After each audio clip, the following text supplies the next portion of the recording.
God spoke all these words. I am the Lord your God, who brought you out of the land of Egypt, out of the house of slavery. You shall have no other gods before me.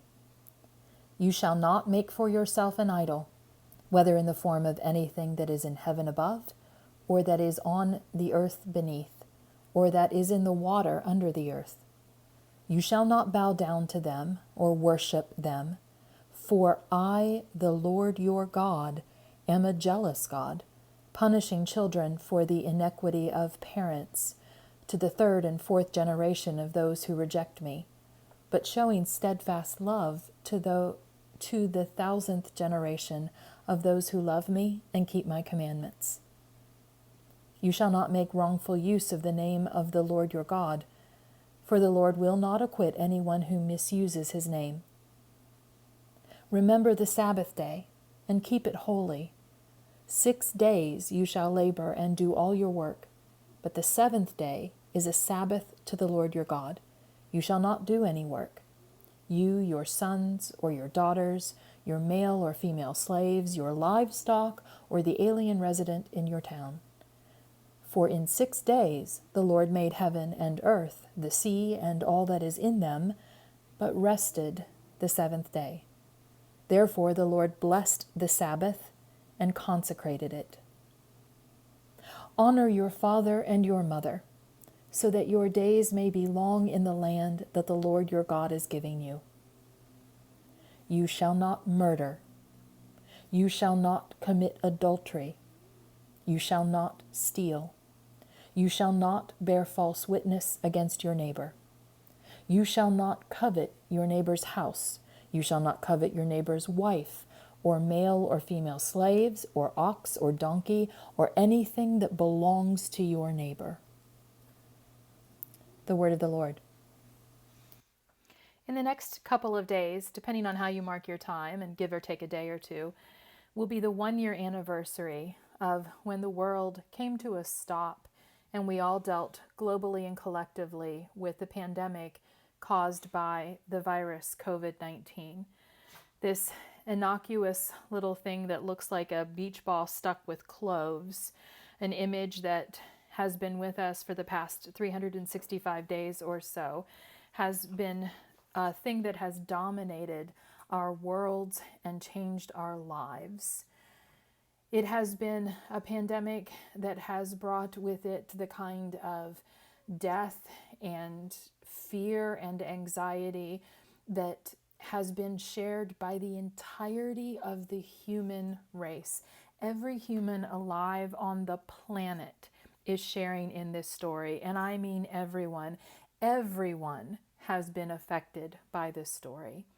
And in the midst of it, there have been things that we have had to live into and have learned through the science and the scientific community and health communities telling us, setting for us some commandments for life. Like, thou shalt wear a mask. When you go out, thou shalt wear a mask and keep distance from one another. Thou shalt wash thy hands over and over and over again.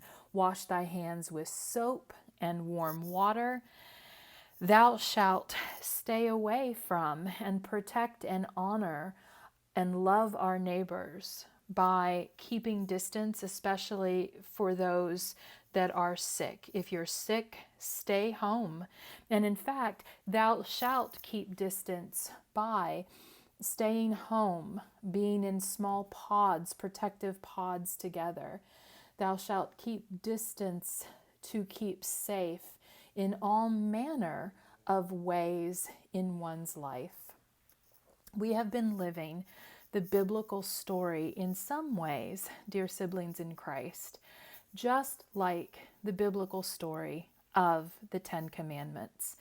Those thou shalts and thou shalt nots that God gave God's beloved people of Israel, boundaries where within those boundaries we would find life and life abundantly outside of those boundaries would be outside of the places that God knew and God saw were not safe for God's beloved humans. We could always make a choice to go outside those boundaries.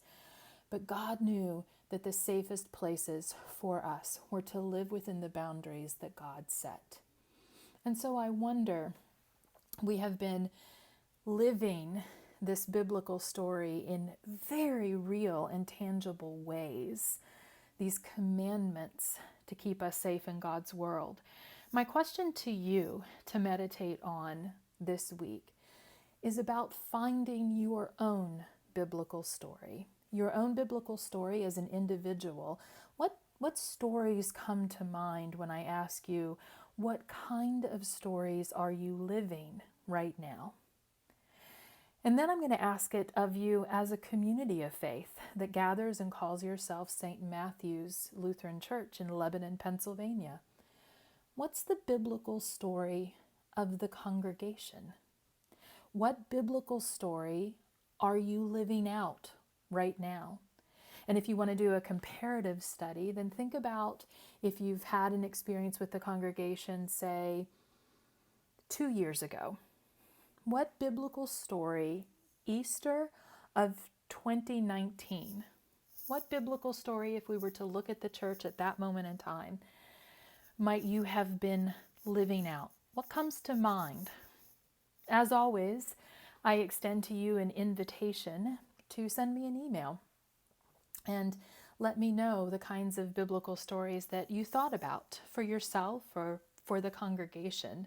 I only had one person send me something last week, and I'll get that out, but I really am hoping that we can generate some kind of conversation together, even if the conversation that we're having right now is via email and that kind of electronic communication. Soon enough, we'll be able to gather together again and reflect on these thoughts. May you find that your story aligns with God's story for you and for the congregation and for the world. And may that pursuit be something holy and enlightening for you.